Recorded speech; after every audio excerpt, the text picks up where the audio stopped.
America, Israel సంయుక్తంగా Iran మీద దాడులు చేస్తుందన్నమాట. అయితే చరిత్రలో మునుపెన్నడూ లేని విధంగా అమెరికా ప్లస్ ఇజ్రాయెల్ కూడా రెండు కూడా నష్టపోతున్నాయి. వాటికి వ్యూహాత్మకమైనటువంటి యుద్ధ స్థావరాలు గల్ఫ్ దేశాల్లో ఉన్నవి, అలాగే స్వదేశంలో ఉండేటువంటి ఇజ్రాయెల్ స్థావరాలు అవన్నీ కూడాను ధ్వంసం అవుతున్నాయి. వాటి వలన ఎక్కువగా నష్టపోతున్నారు అన్నమాట ఇజ్రాయెల్, అమెరికా కూడాను. అయితే అదే స్థాయిలో ఇరాన్ మీద కూడాను దాడులు చేస్తున్నారు అమెరికా, ఇజ్రాయెల్ వారు. ఇజ్రాయెల్ పొరుగునే ఉన్నటువంటి లెబనాన్ దేశంలో దక్షిణ భాగం నుంచి హిజ్బుల్లాల అందరూ కూడాను వాళ్ళు కూడా ఇజ్రాయెల్ మీద సరైన దీంట్లో దాడి చేస్తున్నారు. వారికి ఇజ్రాయెల్ వారికి నష్టపరుస్తున్నారు. హిజ్బుల్లా గ్రూప్స్ అన్నింటినీ కూడా ఇరానే పెంచి పోషించింది గతంలో అంతా కూడాను, ప్రస్తుతం కూడాను. ఇరాన్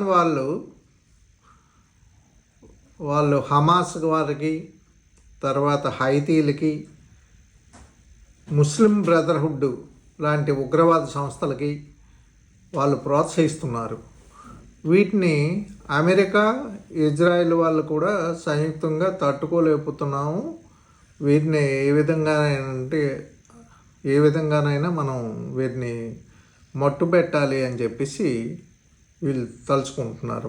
అంతర్జాతీయంగా ఈ ఉగ్రవాద సంస్థలకి అనుంగు శిష్యులుగా మన దేశంలో కూడాను లష్కరే తోయిబా, జైషీ మహమ్మద్, హిజ్బుల్ ముజాహిదీన్ లాంటి సంస్థలు ఇక్కడ కార్యక్రమాలు చేస్తున్నాయి. మన దేశంలో ఎప్పటికప్పుడు హింస కొనసాగించడం, ప్రభుత్వాన్ని ఇరకాటంలో పెట్టి అనిశ్చిత స్థితిని కొనసాగించడం, ప్రజల్లో భయాందోళన కలిగించడం లాంటి వాటికి ఈ ఉగ్రవాద సంస్థలు ఇక్కడ కూడాను కృషి చేస్తూ ఇరాన్ వారి స్థావరాలకి, వారికి సైనిక బలానికి, వారి ప్రభుత్వానికి కానీ నష్టం కలిగించినట్టయితే అది కొంత తీవ్రవాద సంస్థలు కూడా నష్టపోతాయి అన్నమాట. తీవ్రవాద సంస్థలు నష్టపోతే మన దేశానికి పరోక్షంగా మనకి లాభం కలిగినట్టే. ఎందుకంటే మనం తీవ్రవాద గ్రూపుల వల్ల, మన దగ్గర ఉండే తీవ్రవాద గ్రూపులు, తీవ్రవాద సంస్థల వలన మనం ఎంతో నష్టపోతున్నాం అన్నమాట ఆర్థికంగా.